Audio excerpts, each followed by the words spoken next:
Hello, hello, hello. So, three topics here today: lies, the damn lies in statistics, the amazing digital circus, and Gondor and Rohan. So, let's get into it. So, lies. In addition to the pretty appalling, obviously appalling reaction of the far left to Charlie Kirk's assassination, celebrating the death of influencer, really, guys, this is bad even for you. Um, the other take that's going around, which is actually, I think, slightly more honorable, is to basically both sides the whole thing. Say both sides are bad, yada yada yada. And on the one hand, I respect this approach. Um, yes, it's a little bit self-serving, but you are trying to tone down the language and everything. Fine. If you have to attack the other side to criticize your own, then so be it. Right. That said, I don't like some of the lies that are put out. So most obvious one is, oh, gun control would have prevented this. No, it wouldn't have. This wasn't an automatic rifle. This was a bolt action gun that would only be made illegal if you made every gun illegal, which simply isn't going to happen when the left is literally celebrating the death of somebody they disagree with. You're trying to take away guns at this point, people who know that you want to kill them or to have them dead. So line number one.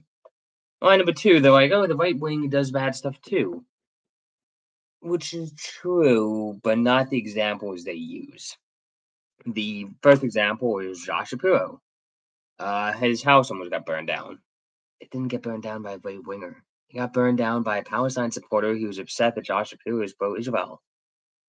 The other example they use, oh, the Minnesota congressperson who was assassinated, was an actual assassination. He's assassinated by somebody who worked for Tim Walz's campaign or administration. I mean, yeah, technically he's Republican, but like he worked for Waltz. And frankly, that congressperson was one of the more pro-immigration people in the Minnesota congressman, anti-immigration people. It's not a, it wasn't a wasn't a right winger. It was somebody who's friends with Waltz. So to say, oh, that's right wingers. Now you can use the January 6th example, especially given the conservative reaction to it, which was pretty mixed, but there was people on the far right who thought it was justified. Okay, that's a fair example of the right wing being violent. That was 5 years ago. I honestly don't know a more recent example. And the fact that they have to misconstrue existing examples to or to presume that the guy had Republican parents, therefore he's Republican. No, he was an Antifa chat boys. Like he was a clear left wing guy. And the fact that you aren't able to recognize the problem on your own team that is freaking obvious, to be honest, is kind of a problem. Um, the right wing, we actually spend a good amount of time self-policing, if you believe it or not. The left wing doesn't seem interested in it. And frankly, I don't remember anybody right wing. Like, we question things, sure, like the method of George Floyd's death or whatever, but nobody celebrated it. I don't know anybody who celebrated the death of the guy. They said it wasn't a big deal. They didn't celebrate it. It's a different thing. It's a different tone.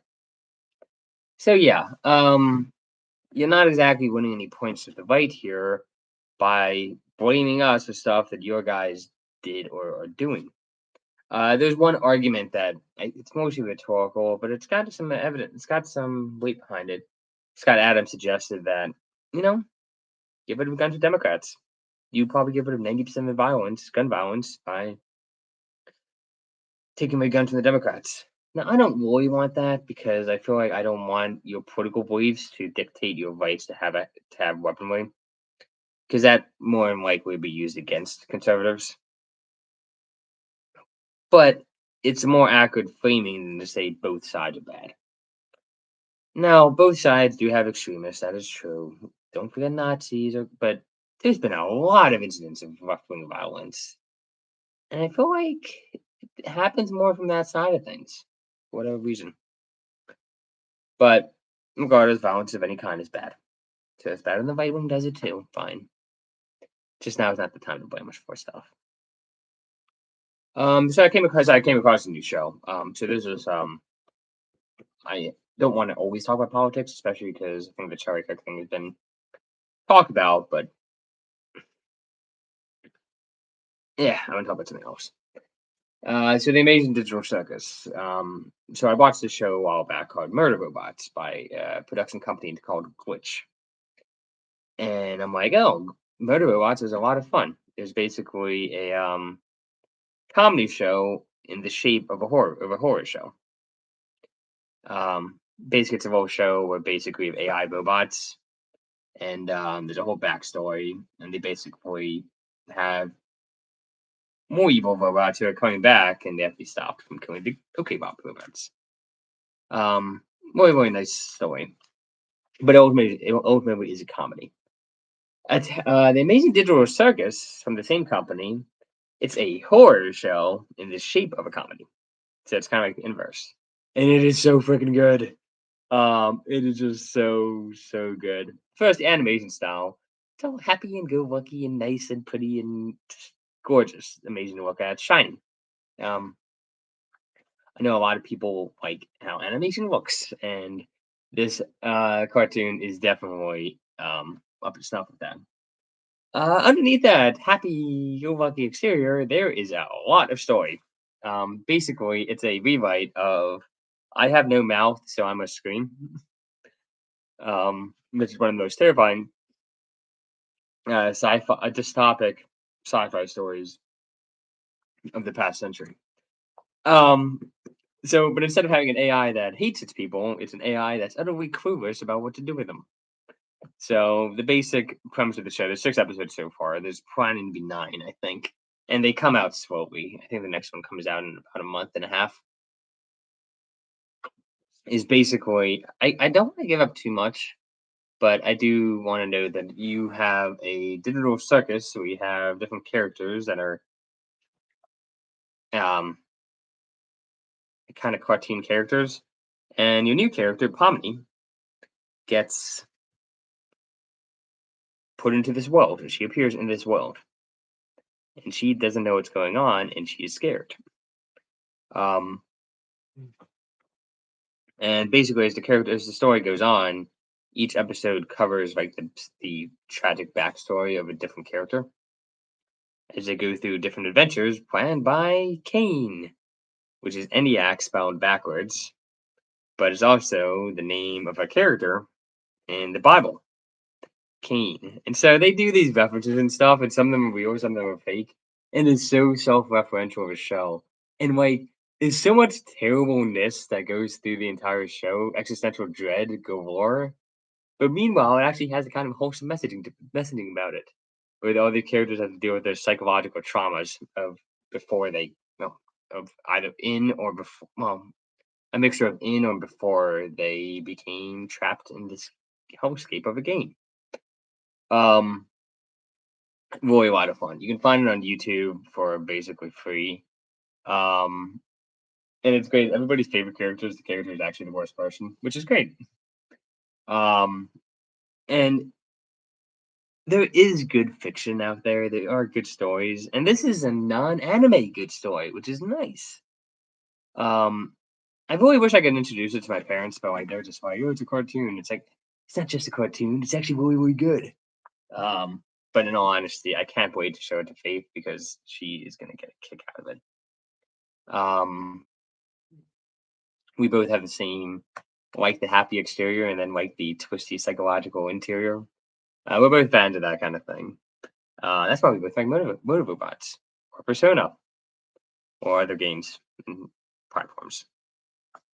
No, she doesn't like uh, darkness quite as much as I do. But anyway, I would recommend that you take a break from politics if you're a person or a human of any kind and watch some cartoons. The Amazing Digital Circus is so good. I just wish there was more than 6 episodes. 6 episodes, they each be 20-minute episodes. It's not that much content. It's like 2 hours max. And then, of course, you go through all the YouTube channels where you see all the fan theories and explanations and detail captures. It's that kind of show where you can just kind of see so many details in the we watch. So yeah, I actually give it an A. It's really good. I hope it ends well. I'm worried it won't, but I hope they all get a happy ending. The lesson is it is possible to have a stagnant life which is happy. That's the goal of the writer, which is such a good goal. Not everything has to be saving the world or anything. Which brings me to my next topic, Gondor and Rohan. So I'm continuing my rewatch of Lord of the Rings Extended Edition. So I watched the first Fellowship of the Ring when I was really, really sick. I like, remember nothing about watching it. I watched the second one when I was a little bit sick. And now I'm mostly better, but I'm kind of like, it is nice to watch a movie that's long form. Like, it's so tempting just to watch, like, social media and just kind of like political video, da, da, da, da. It's so tempting to do that. And I think it actually does cause brain rot. So I'm doing the healthy thing and watching a full movie, which is so much better for the mind, I hope. Um, it requires a more we rest when we watch content. And there's different forms of rest. And I feel like when we watch social media shorts and whatever, we kind of always in a sense of aggravation. When you're watching a long movie, you can actually like pull into yourself, you know? It's gonna be very interesting what kind of long term diseases we get from our short form content. And it's gonna be interesting who it affects too, because I think men tend to be watching, gravitating more towards long form content, interviews and stuff. I think women are just like rotting their brain to the Instagram, TikTok, and whatever. But you know, we rot our brain to the other things. But I'm rewatching Return of the King, so I got Gondor and Rohan, and it's so funny. I feel like this is true. I'm not positive if it is, but it feels true, right? That every single man identifies with Rohan and not with Gondor. I know I identify with Rohan so much more. Bunch of people on horses riding around, fighting and being savage and drinking, and when they celebrate, they're all like it's kind of like a little bit savage, it's a little bit primitive where they live, but it's still like wholesome. Versus Gondor, which is like this ruined advanced civilization that is basically like just old, so old. It's like old and moldy and just old. And I'm trying to figure out why that is. Like, why do we identify so much more with Rohan than Gondor? And is this maybe an American thing versus a European thing? I feel like, and some of it is the movie. The movie definitely frames Rohan as being like little men, and then Gondor is like, "Oh no, the orcs are coming to kill us." Rohan's like, "We will die with our swords in our hands." And Gondor's like, "Oh no, this is awful." It does get framed like that a bit, but Peter Jackson had that impression from the books, and books don't exactly go away from it, right? I think there's something about like the savage impulse in men that needs to be that is just attached more towards Rohan. We don't want to be like scholars or establishment elites or members of a standing army. We want to be riding and fighting and defending our lands, defending our women, defending our churches from the ravages of the of the outsider. And I think that's what's kind of happening throughout the West right now. It kind of like prefigured the reactions to modernity by men. And I feel like we started as Gondor. We started as the decaying civilization that's still like holding on, but still like falling apart now. And now we're at Rohan. Like we're going to defend ourselves. We're going to defend and Hearth and Clan. Hearth and Clan is a value system rather than civilization. We've gone down, not down, different. We've gone. Decided to focus more on Hearth and Clan over the nation state or the civilization or whatever. And it's kind of like more powerful. It's got more vibrance. That's what happened in the UK. Over the weekend, they had a 3 million person march, um, based Tommy Robinson march, and like the stupid elites are like, it was a few 100,000. It's like, no, it was not. It was at least 2 million. I think the 3 million is probably stretching. And it was a march for people to have a homeland. Are you really like? Are you fighting like board colonialism lefties? Is that like what you want? Is colonialism? That's what he's doing. Maybe like let people have a homeland. Just like saying. Anyway, that's all I got. Cheers for now.